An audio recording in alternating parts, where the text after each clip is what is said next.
Hello everyone, my name is Don, the movie reviewer, and today we're going to be talking about 2018 films. Now I think 2018 has been a great year for films. So far there are 5 movies that I've enjoyed this year in 2018. 4 of them are independent movies and 1 is a feature film blockbuster.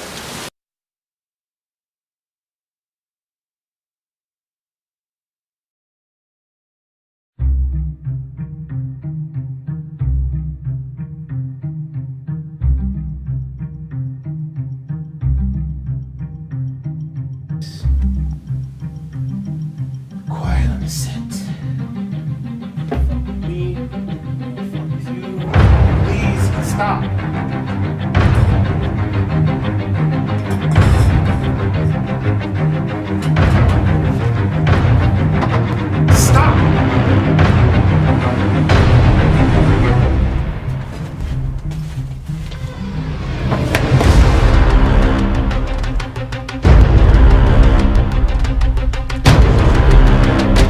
Some of the best movies that have been coming out this year, in my opinion.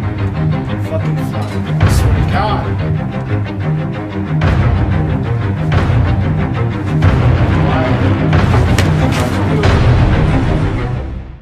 I'm not an alcoholic or anything, but I do like to drink, because when I drink, I like to get wasted.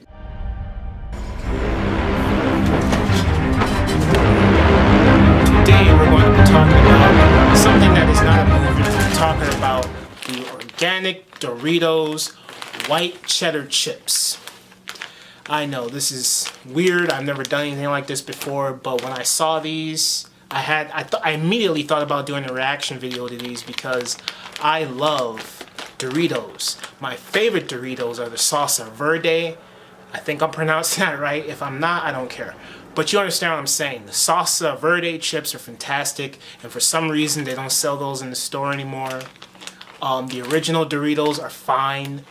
The Cool Ranch, I think they're kind of nasty. And then the Spicy Nacho are fantastic. I love the Spicy Nacho Doritos. But I was at work today, and I went into the Super America. And the Super America is a store. It's a gas station. You can buy, you know, all your little items and chips and food and whatnot. Milk is super expensive there. Don't buy milk from Super America or a convenience store.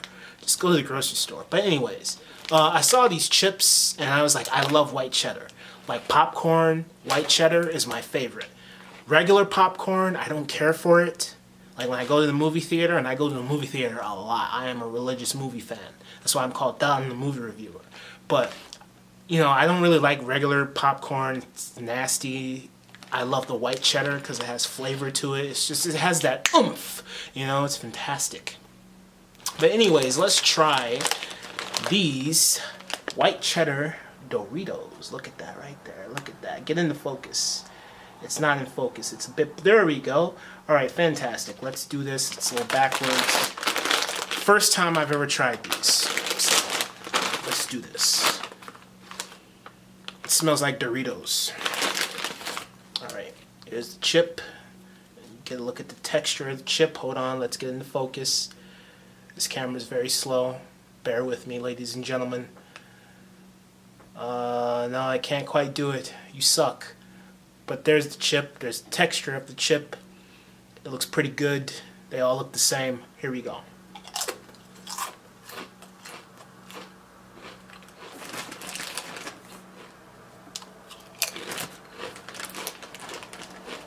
It's not bad.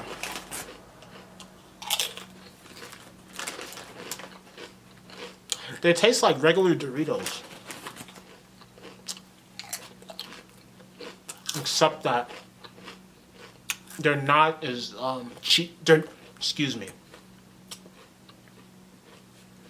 They taste like regular Doritos, except these aren't as cheesy as the originals.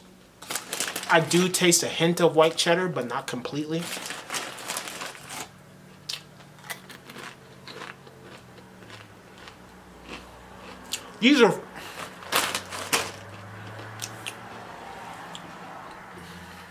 These chips are fine.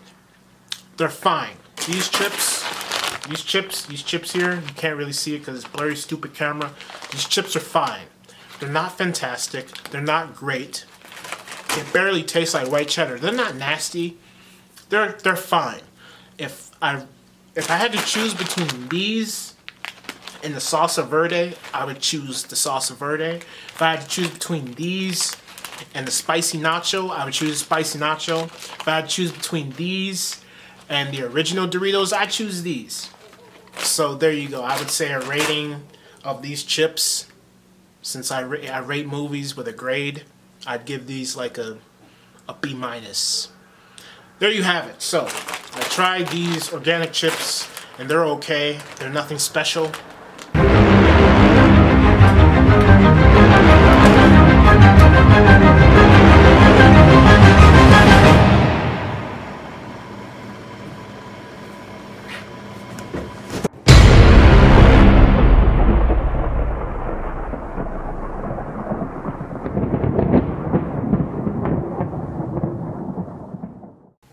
Yeah, I'm pretty much sold. I would have to see one more trailer and just show me the fighting to see what that looks like. I want to see what the fighting looks like. That's the main thing, the attraction. This, it looks okay.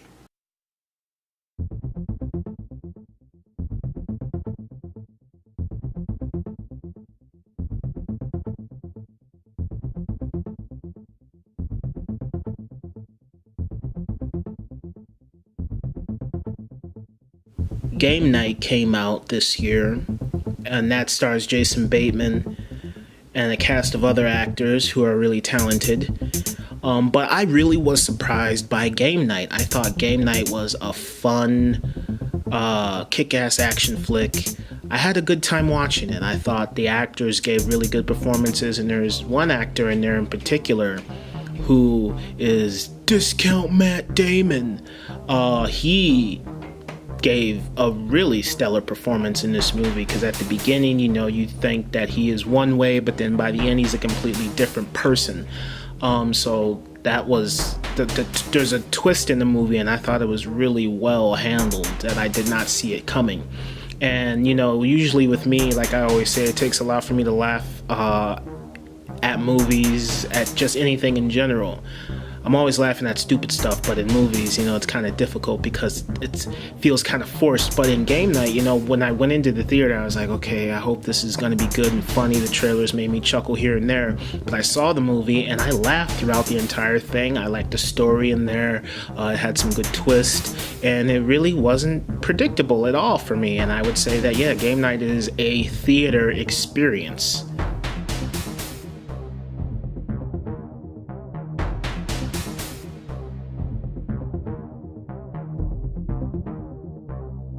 Avengers Infinity War, I enjoyed it more than I expected to.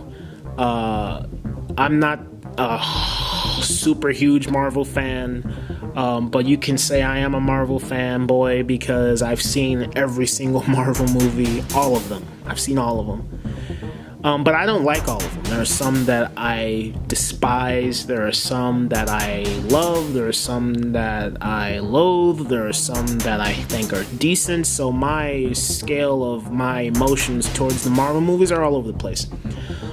So with Infinity War, I was like, okay, we've been building for this since, the first Iron Man movie, and since they teased Thanos in the first Avengers, we've been building towards this. We've been waiting and anticipating for a very long time. So much has happened in the world, and so much has happened in the series of movies that we finally get to the moment that we've all been waiting for, and I had super high expectations for this.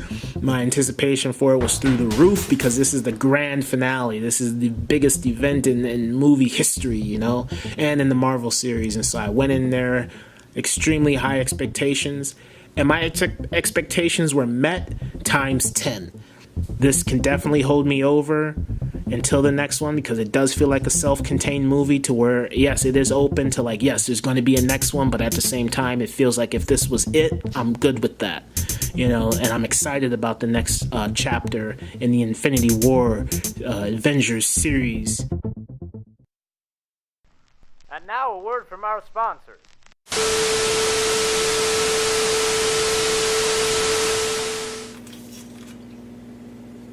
By the way, this is Humm the best stuff I've ever drank. If you haven't tried this stuff, it's fantastic. I recommend it. It's great stuff. Back to the movie.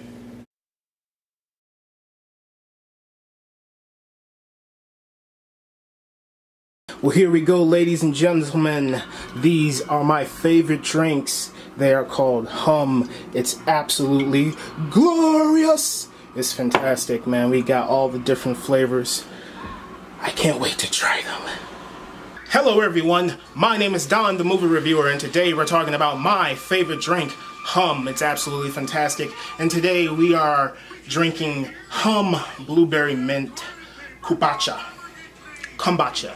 I don't fucking know how to pronounce this shit, but let's try this because I've already tried it, but I'm gonna try it here for you today to let you know how delicious Humm Blueberry Mint Kombucha is, because I think it's my #1 favorite.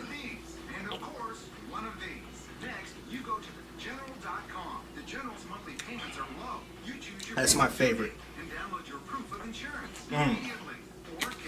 That's really good. Really, really good stuff. Now we have Humm Strawberry Lemonade Kombucha. And I may not be pronouncing that right, who fucking cares. So here we go.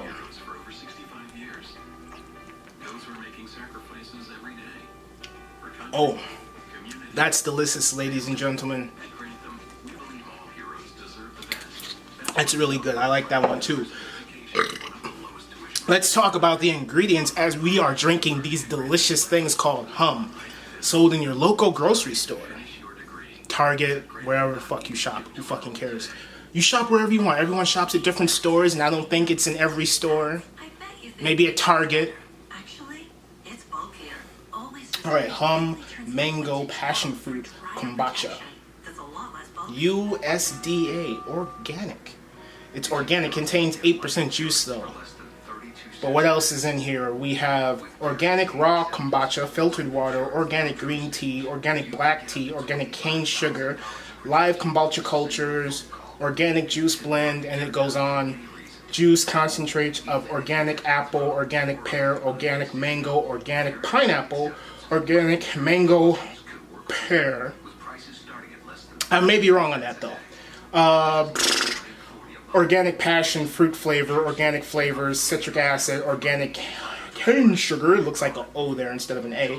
I can't pronounce that one, and I can't pronounce that one either. But let's see here. It sounds like a bunch of healthy things, if you ask me. So let's drink this.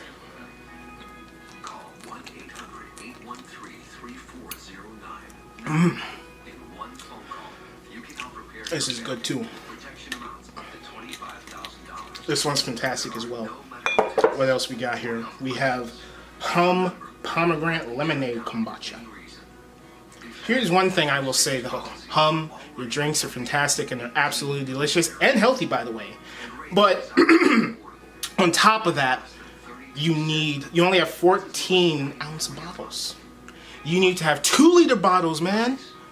Get them, please. 2-liter bottles. I would buy that shit. Trust me, I would. I just bought all of these. And I will warn you right now, this shit is not cheap. $3 a bottle. Now, why would you spend $3 on some shit like this? Because it tastes good. Is it healthy for you? It says it is. But who fucking knows? Only the people who create it know. But you want to find out if the people who made this shit really care about you and your health, because this shit is expensive. Do they really care? Let's find out. Let's read it, because it has a message for all of the consumers.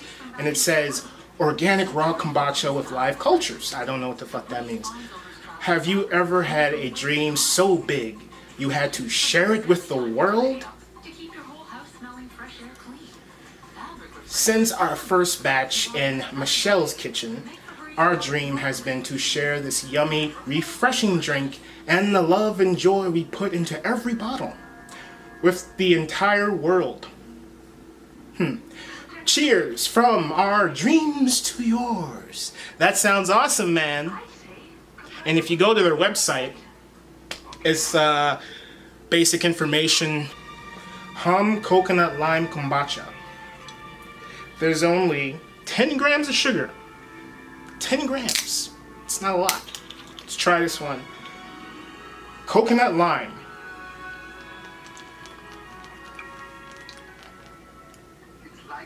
Holy shit.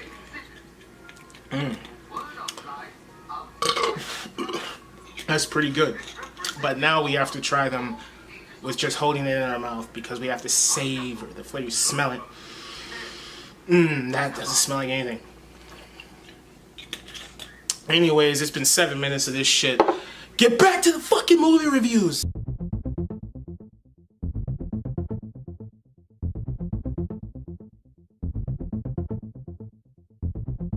I thought Bomb City was a really effective movie. It's based on a true story about Brian Deneke, who was killed by a jock named Dustin Camp, I think.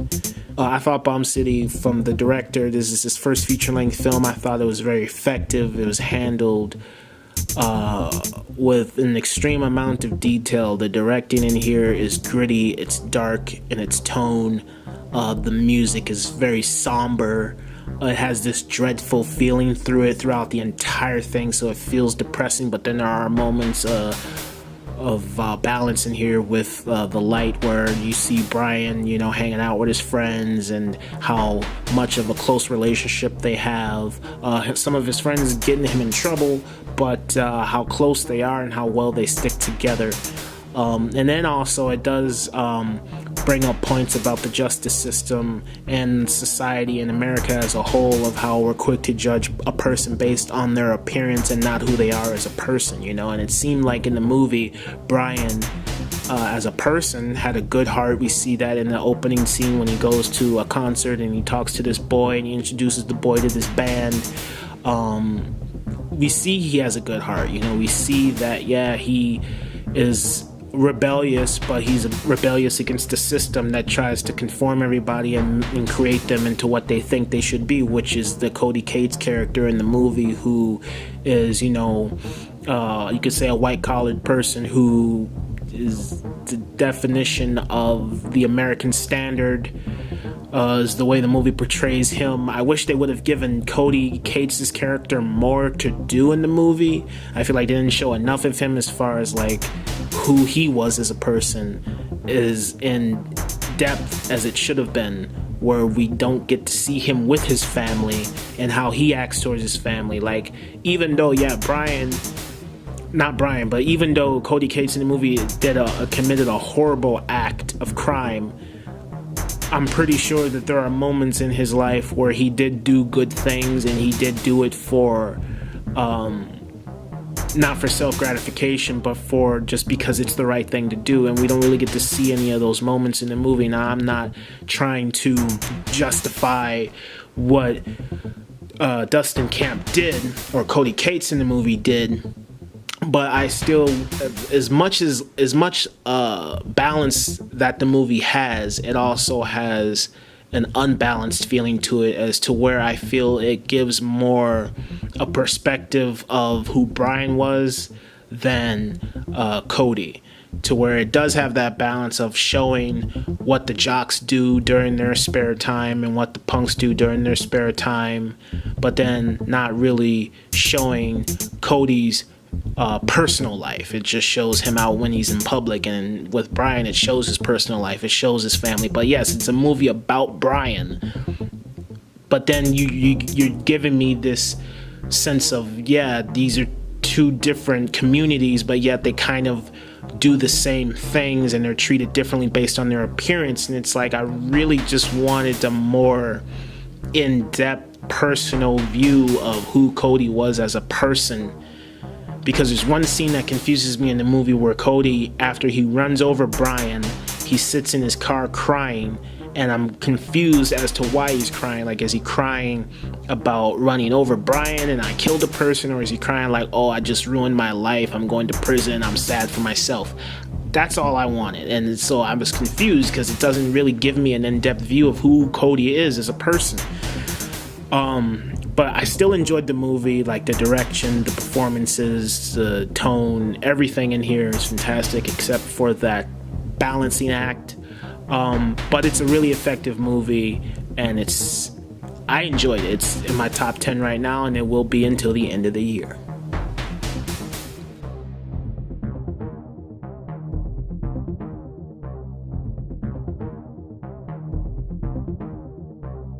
The writer all across the board is fantastic. The performances from non-traditional actors are fantastic. They're playing themselves and they do a really good job, and the director does a good job at capturing their performances.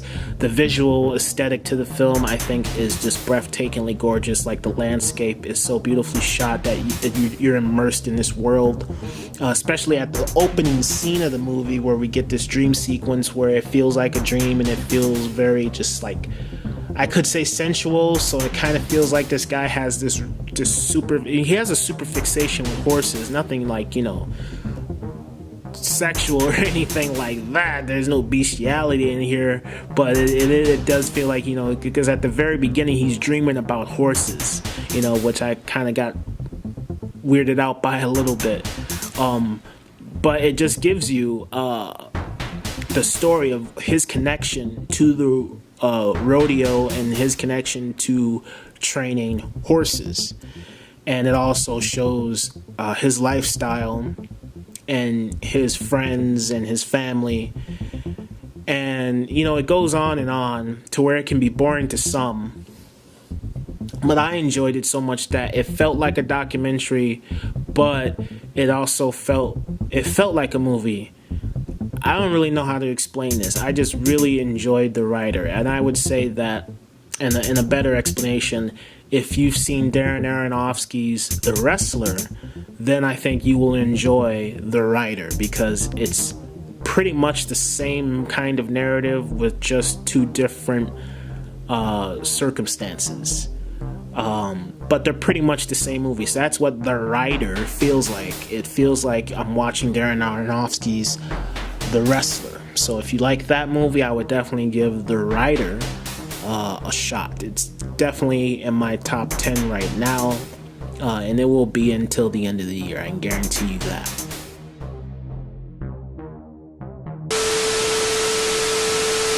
All right, ladies and gentlemen, we are about to make one of my favorite drinks, which is created by...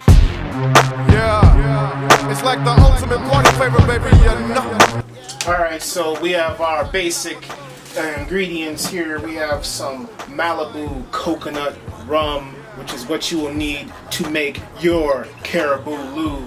We also have some 151 proof rum, Trader Vic's. Now, normally you're supposed to mix this. Well, it's not Trader Vic's, it's actually Bacardi. It's supposed to be Bacardi, but I went to the liquor store, and the lady at the liquor store told me that they don't sell the Bacardi 151 anymore. You suck! So I had to trade it in for the Trader Vic's, which is not bad. Obviously, you can see I drank some of it already. And with the Malibu coconut rum and the Trader Vic's 151 proof, you have your pineapple juice, man. You gotta have your pineapple juice to mix this delicious Caribou Lou together. Alright then, ladies and gentlemen, so what we want to do first is we'll crush our ice, put our ice in the glass. You put as many ice cubes as you desire into your glass. Me, I'm a 3 ice cube kind of guy. So there you have it. You got your ice and it's ready to go.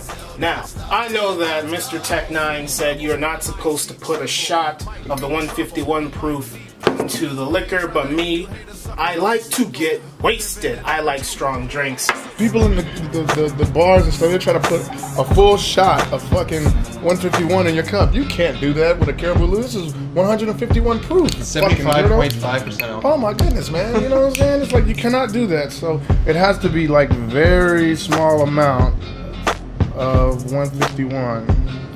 I'm not an alcoholic. Alright, so here we go. We're going to take some 151 proof and we're going to pour a shot of that in there. Look at that, ladies and gentlemen. Pour that into the glass.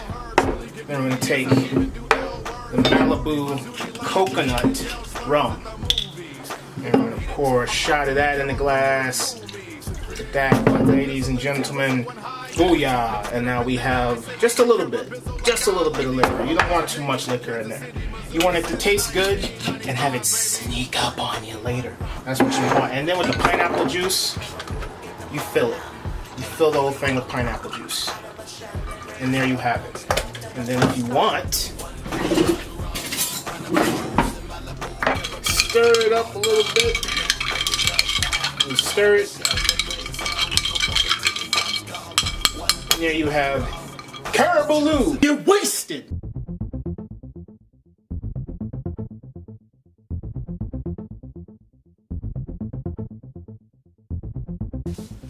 Now let's get to my favorite movies of 2018 so far. Number 1 being You Were Never Really Here, starring Joaquin Phoenix. I absolutely love You Were Never Really Here.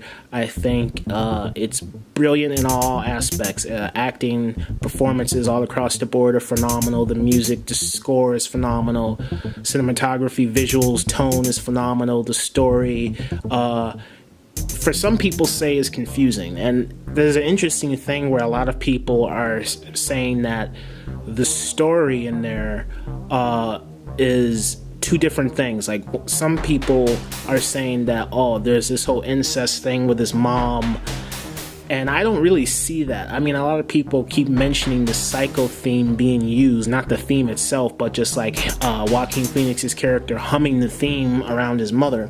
And they're saying, okay, yeah, this is like an incest thing, when really I don't see that. I mean, I can understand where that might come from, but then it doesn't make any sense to me when you see scenes in the movie of this other plot going on with this conspiracy with this governor and then this girl being kidnapped. It's like, if this movie is about incest, why focus on these general, extremely detailed aspects of the movie so much about, like, you know, who Joaquin Phoenix's character talks to in order to get his next assignment, then go and talk to the mayor about the assignment, and then go to the senator who lost his daughter and discuss the details of where his daughter is, and then pick up a hammer and then have these flashbacks of a past life, and then go into all of this detail about all of this stuff that, if it is incesting between his mother, we don't spend a whole lot of time with that.